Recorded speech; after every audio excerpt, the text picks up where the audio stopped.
I have stood in rooms most people only see on the news.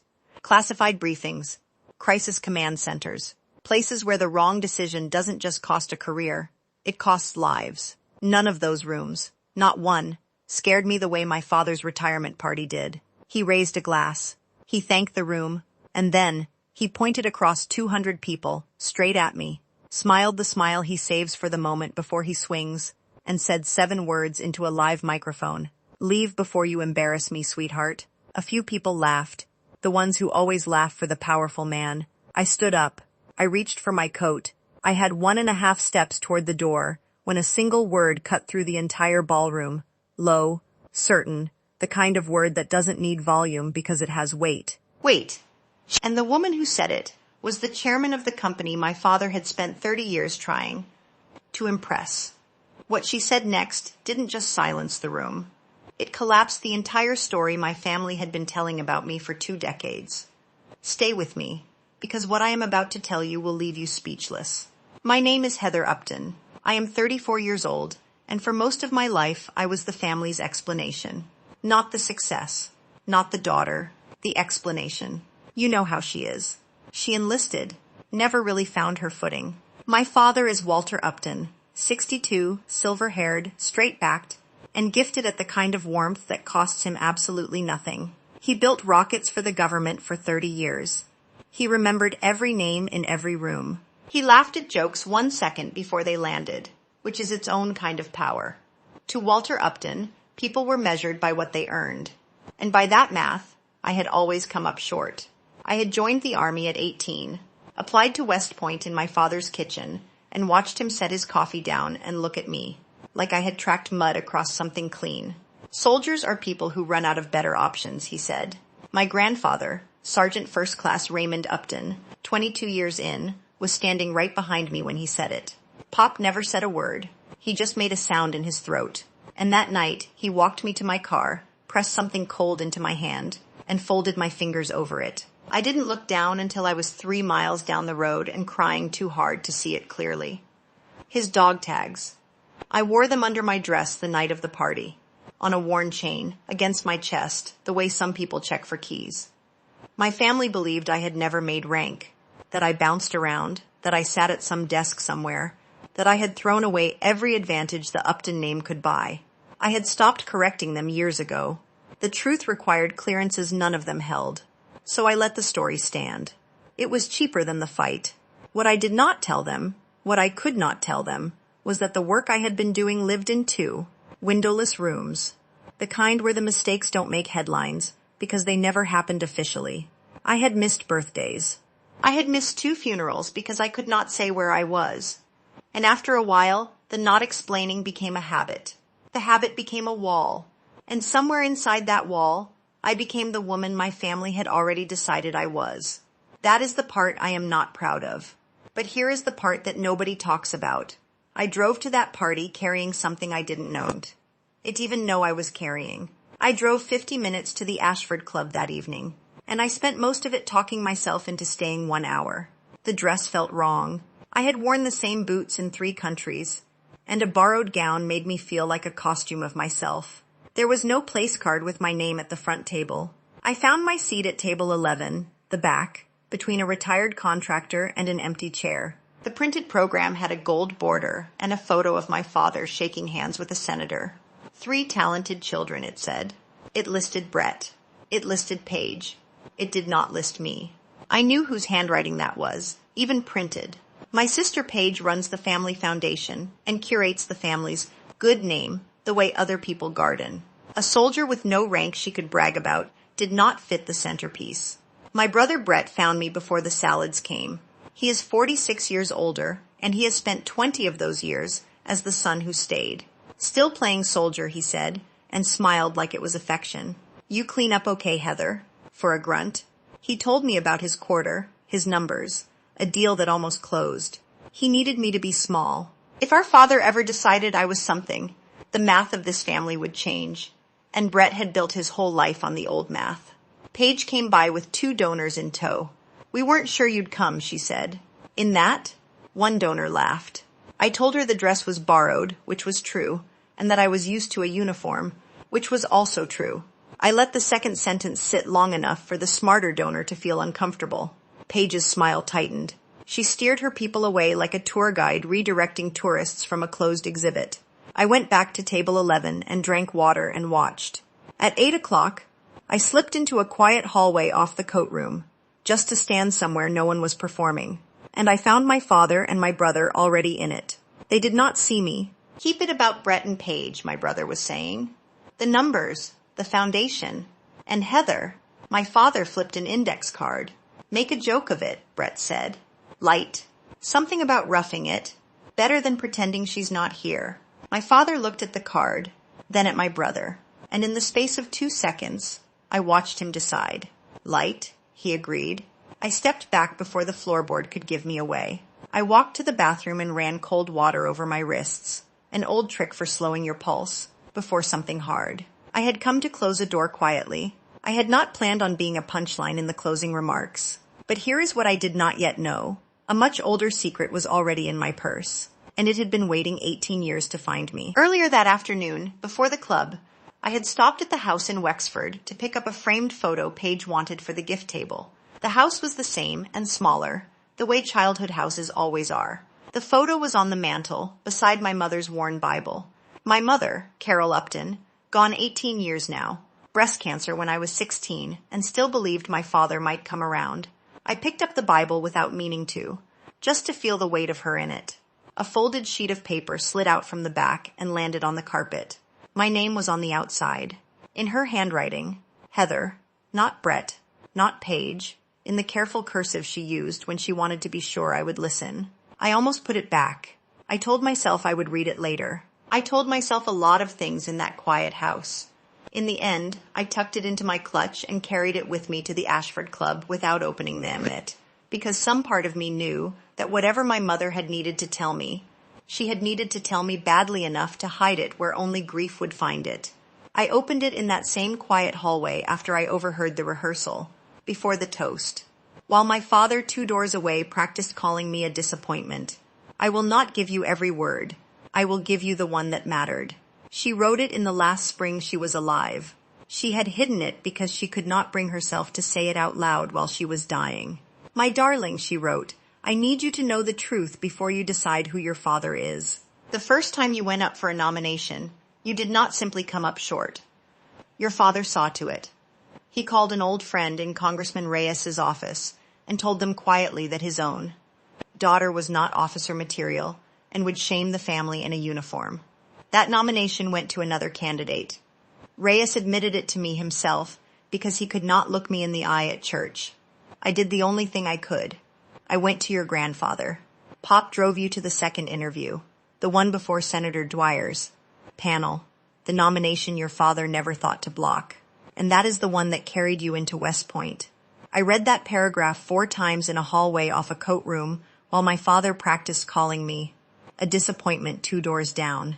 It was not contempt. It was sabotage. He had not merely doubted me. He had reached into my life at 17 and tried to close the door with his own hand. And I had pried it open anyway, without ever knowing he was the one holding it shut. My mother's last line was simple. The right people will always know what you are, and your grandfather was the rightest person I ever knew.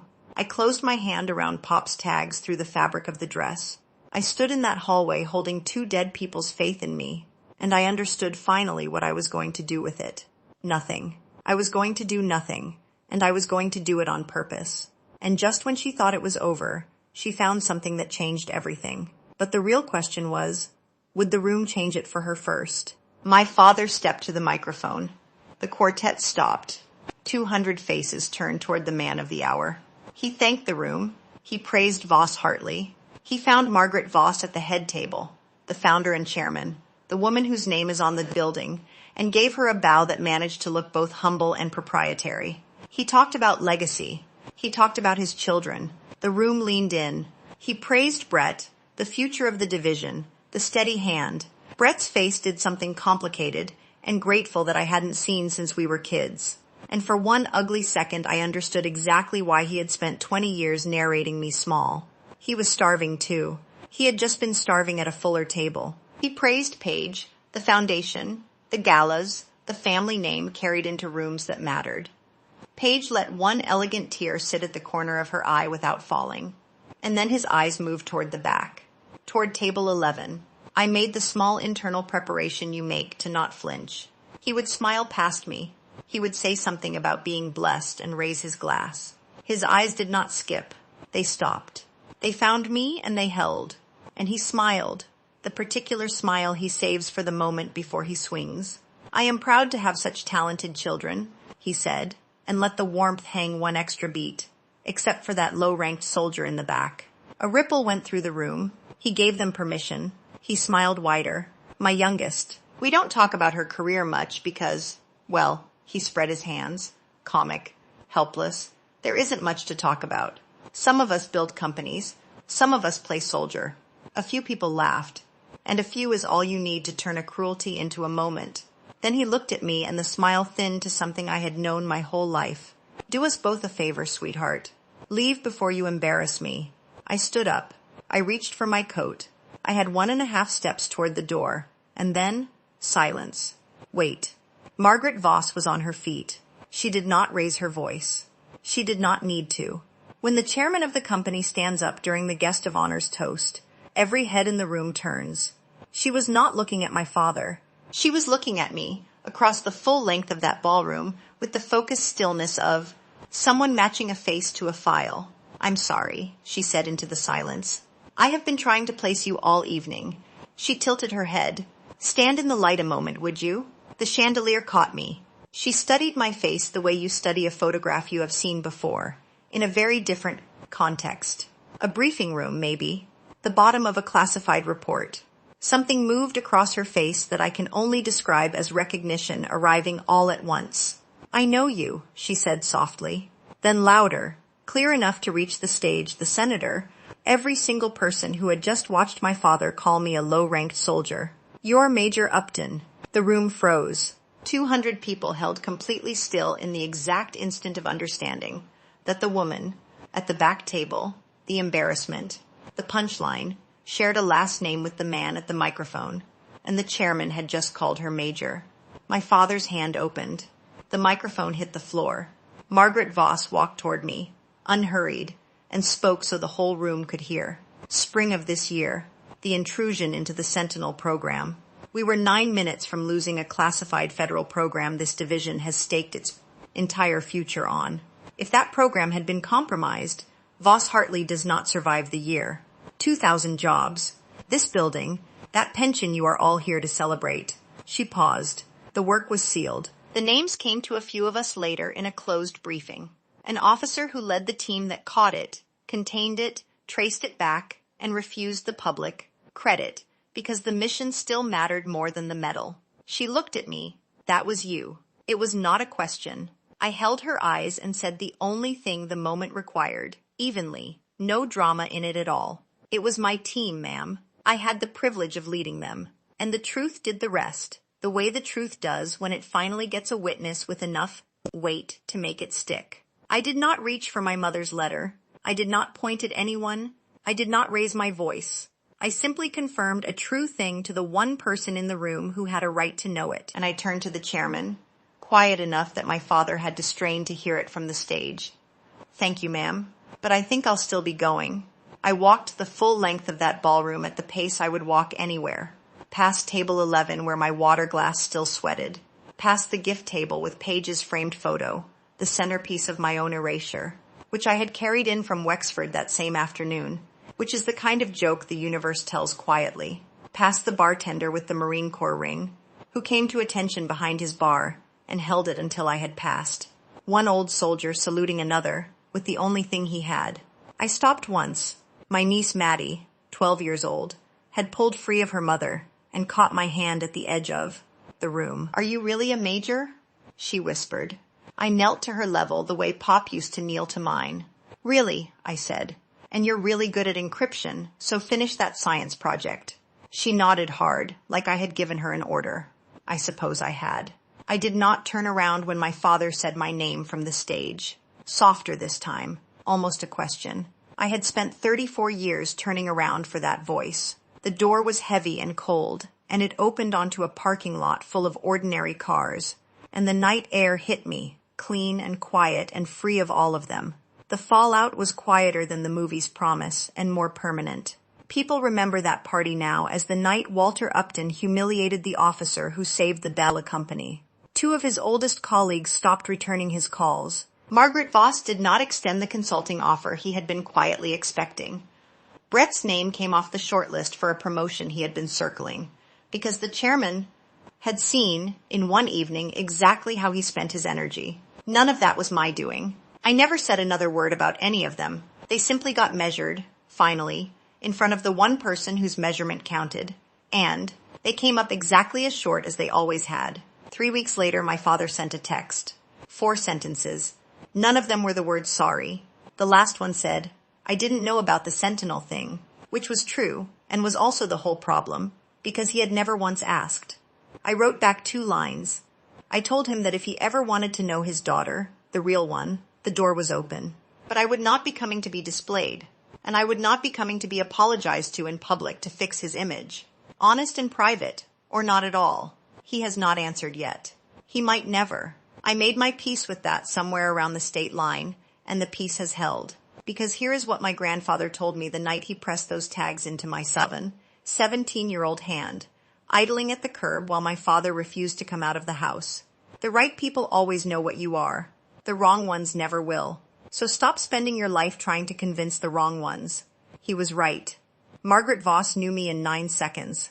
My father hadn't have known me in 34 years, and reading him a letter would not have changed that. It would only have made me the loudest person in the room, which is the one thing I have spent my whole life refusing to be.